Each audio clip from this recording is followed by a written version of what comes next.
علمت نفس ما قدمت وأخرت يا أيها الإنسان ما غرك بربك الكريم الذي خلقك فسواك فعدلك. Tek kelimeyle İslam'ı anlatacak en iyi kavram bütünlük kavramı. İslam birdir. Bütün halleriyle bir. İnsan bütünlüğü, bu birliği kavramadan İslam üzerine tek bir söz etmemektir. Bu bütünlüğü bildikten sonra, bu bütünlüğü kavradıktan sonra adeta İslam ilk günde bir gençlik hareketidir. Ve hakikaten gençliğin İslam içindeki yerini iyi tarif etmeden, gençliği ihmal ettiğimizde, gençliği bir kenara bıraktığımızda İslam anlatılmaz. İslam'ın insanlığa getirdiği değerler anlaşılmaz ve İslam kahramanları hakikaten tanınmaz. Hz. Muhammed Mustafa Severi sallallahu aleyhi ve sellem ahirete irtihal etmeden önce son sancağı malumunuzdur Usame bin Zeyd'e bırakmış. Usame'nin yaşı nihayet 19. Sonra Resul-i Ekrem ahirete irtihal edince Hz. Usame Medine'ye geri döner. Resul-i Ekrem'in mübarek sancağını onun kapısına geri diker. Hz. Ebu Bekir Efendimiz halife olur, Emirül Müminin olur ve ilk sancağı yeniden götürüp Usame bin Zeyd'in kapısına diker. Efendim derler, Resul-i Ekrem bunu yaptı. Siz yapmayın. Bu bir genç. Hayır. Vahşi hayvanların beni parçalayacağını bilsem bile Resul-i Ekrem'in yaptığı bir işi yapmaktan geri durmam.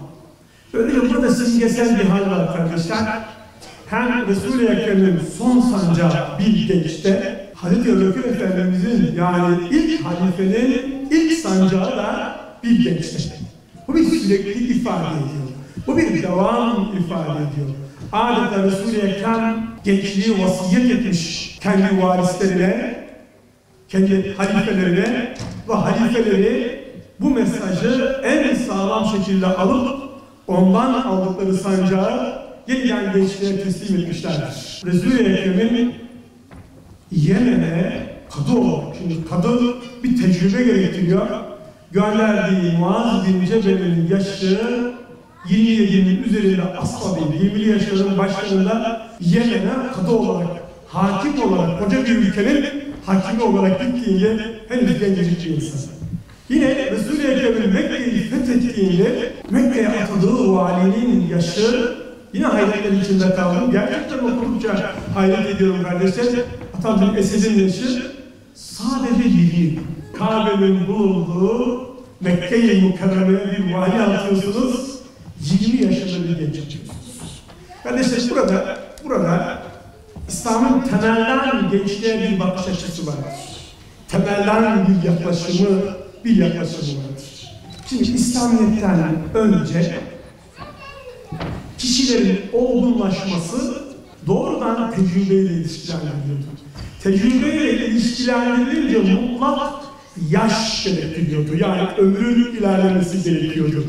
Kişinin o şeyh konumuna çıkması için ihtiyar olması, belli bir yaşı geçmesi gerekiyordu. Resul-i Ekrem sallallahu aleyhi ve sellem gençliği ilimle destekledi. Şahsen merak ediyordu. Yani ne oluyordu bu kadar genç sultan var? Mesela İslam'da sultan unvanını alan ilk kişi Gazneli Mahmud'dur. Hindistan fatihidir. Sultan olduğunda kardeşler sadece 17 yaşındadır. Gazi unvanı gibi çok kıymetli bir unvanı aldığında sadece 19 yaşındadır.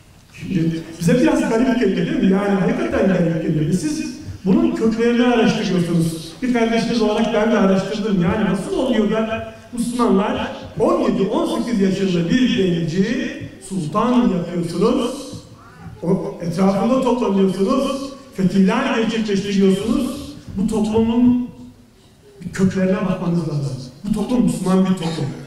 Özünü Kur'an ve sünnetten alıyordu. O halde diyorsunuz ki sünnete, siyahete acaba onun yeri var mıydı? Bakıyorsunuz ki hakikaten 13-14 yaşlarına gelen gençler artık İslam toplumunda müşavir konumundalar. Akıllarıyla varlar kardeşler. Şimdi Hazreti Ebubekir Efendimiz döneminde kardeşler, Yemame Savaşı'ndan sonra Kur'an'ın hafızları şehit olunca Kur'an'ın saf haline getiriliyor mu? Getiriliyor. Peki bu heyetin başında, komisyonun başında kim var kardeşler? Zeyd bin Sabit. Derler ya böyle sözün gelişi sıfırın diye. Kaç yaşında Zeyd bin Sabit? İman ettiğinde 11 yaşında. Kur'an komisyonunun başına getirildiğinde şöyle etrafınıza bakın, bu gençlerden biri mi dersiniz? Değil. Sadece 20 yaşında. Haşa, cehilliğini mi getirmiş? Bir cahil lisesi tutuyor Hazreti Ebubekir Efendimiz. Diyebilir miyiz? Kur'an toplanır. Mushaf haline getirilir. Burada ciddi bir hanımefendi topluluğu var. Kime teslim edilir? Hazreti Hafsa validemize teslim edilir. Bu çok garip bir husus. Kur'an'ın toplanma işi bir gençte, Kur'an'ın koruma işi bir kadında. İnanın bu İslam tarihinin adeta bir özetidir. Gençler ve kadınlar, İslam tarihini okuduğunuzda İslam'ın en sağlam kalesi kadınlar ve gençlerdir. Aklımızı, dedik ya Müslüman dengeli insandır, gençler aklımızı kalbimize karşı savaştırdılar. Ve kalbimizi imha operasyonu düzenlediler. 19. yüzyılın sonlarına geldiğimizde çoğumuz akılcı olduk. Bakın akıllı değil, akılcı olduk. Diğer bir gençler, ırkçılıktır. Siz ırkçılığı sadece ümmetin bölünmesi olarak anladınız. Sosyal bölünmesi. Halbuki her bir ırk için destanlar uydurdular, mitler uydurdular, geriye doğru hikayeler uydurdular. Zihinsel olarak da bizi Kur'an'dan ve sünnetten koparlar. Dolayısıyla ırkçılık salt bir ümmetten kopuş değil, Kur'an'dan da İslam'ın temel değerlerinden de bir kopuştur. Bunu böyle anlamak lazım. Bir ırkçının gideceği son yer Kur'an'ı inkardır. Zevk-i İbadetin yerine eğlence kondu. Zevk-i sefa kondu. İslam zevki inkar eder mi? Hayır. İslam size tamamen her tür zevkini terk eder mi? Hayır. Şehit olun derken şehadetin zevkine eğlenir. Sonra ortaya sosyalizm çıktı, sonra ortaya liberalizm çıktı. Bunlar ideolojiler. Biz ideolojiler çok rahat karşı koyduk gençler. Lakin şimdi ideolojiler öldü. Sosyalizm öldü, liberalizm öldü. Ellerinde kala kala zevkilizm kaldı. Bunun yanına son dönemde ırkçılığı eklediler.